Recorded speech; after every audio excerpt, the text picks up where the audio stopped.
follow up to inside the Quran. But this time the question is the Quran corrupted or changed? To answer this question, I'm going to go into the hadith to show how the Quran was compiled, by whom, and also show if anything was taken out or if there were any other versions. But first I'm going to start with the topic of abrogation, starting with Surah Al-Baqarah 2:106. Whatever communications we abrogate or cause to be forgotten, we bring one better than it or like it. Do you not know that Allah has power over all things? And then there is Surah An-Nahl 16:101. And when we change a verse in place of another, and Allah knows the best of what He sends down, they say, "You are but a forger." Nay, but most of them know not. These verses speak for themselves really.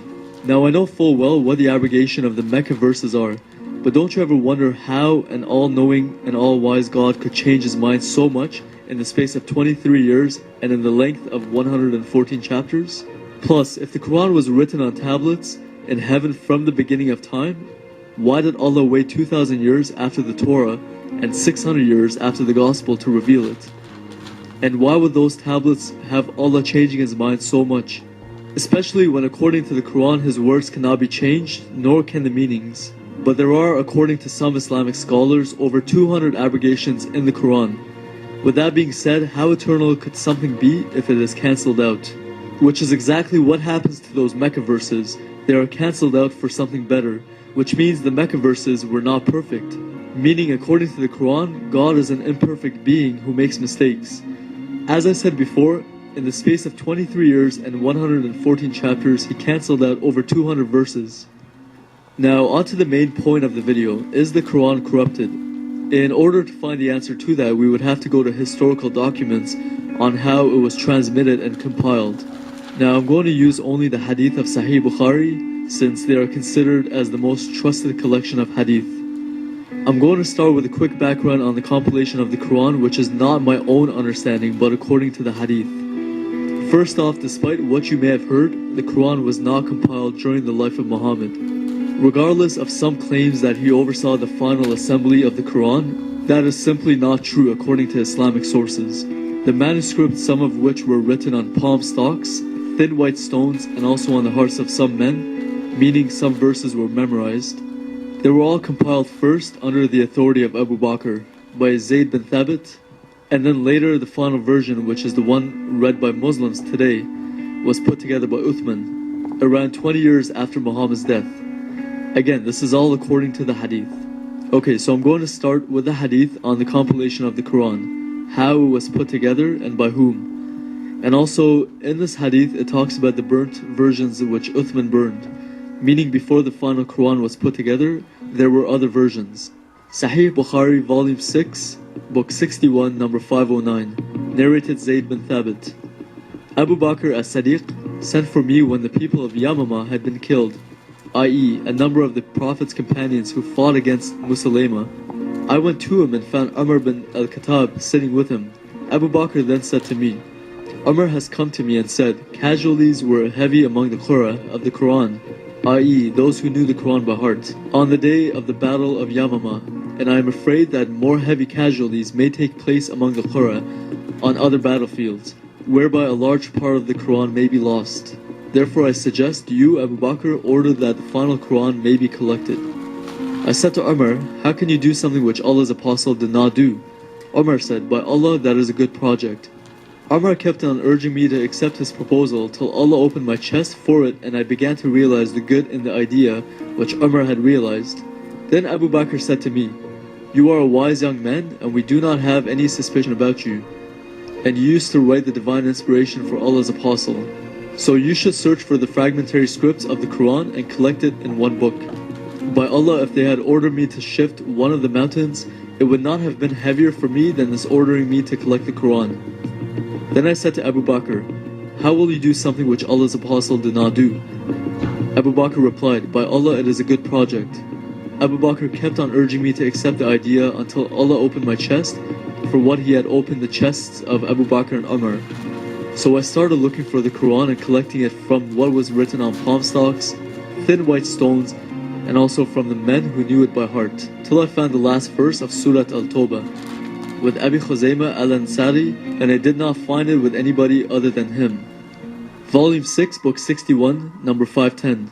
Narrated Anas bin Malik. Hudayfa bin al-Yaman came to Uthman at the time when the people of Sham and the people of Iraq were waging war to conquer Armenia and Azerbaijan. Hudayfa was afraid of their differences in the recitation of the Quran. So he said to Uthman, O chief of the believers, save this nation before they differ the book of the Quran, as Jews and Christians did before.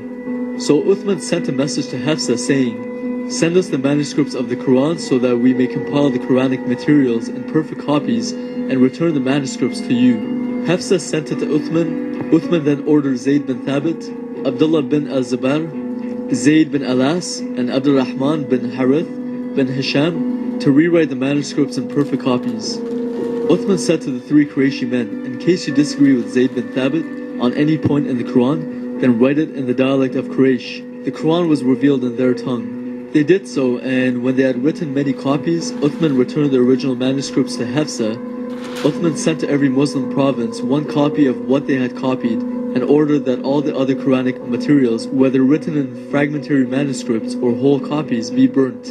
Zayd bin Thabit added, a verse from Surat Al-Ahzab was missed by me when we copied the Quran, and I used to hear Allah's Apostle reciting it. So we searched for it and found it with Khuzaymah bin Thabit al-Ansari. That verse was, among the believers are men who have been true in their covenant with Allah.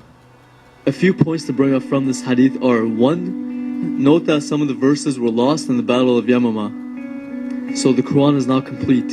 The claim that it is exactly what was revealed to Muhammad cannot be authenticated, since some of the verses were lost and since Muhammad did not oversee the final assembly of the Quran. 2. Zayd bin Thabit collected it from fragments written on palm stalks, thin white stones, and also some of the verses were memorized by some men.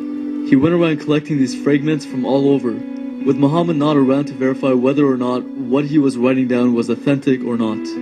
He basically just collected a bunch of manuscripts, which could have come from anywhere.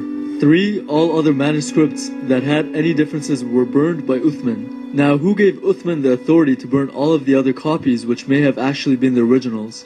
And also, who gave Uthman and Abu Bakr the authority to say what should be included and what should be left out? Who knows how the original Qurans were?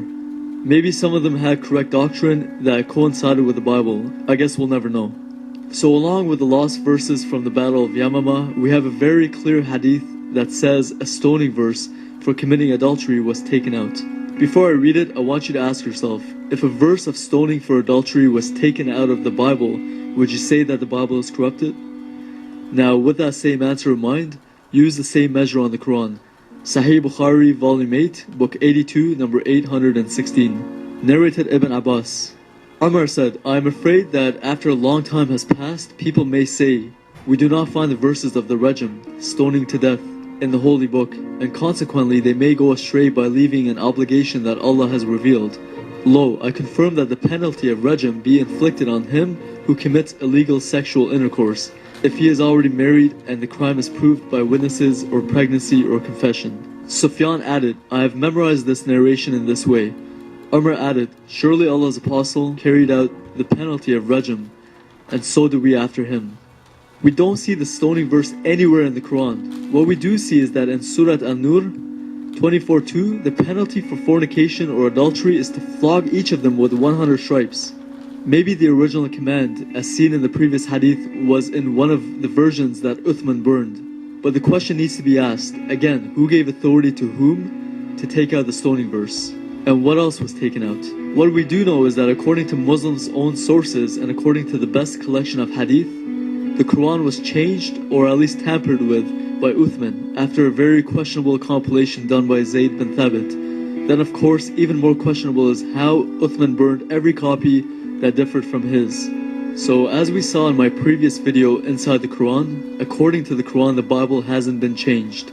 And as we have seen from Muslims' own sources, the Hadith, the Quran is changed. Either changed by Uthman or corrupted from the beginning by Zayd bin Thabit or by Muhammad, even before Zayd bin Thabit.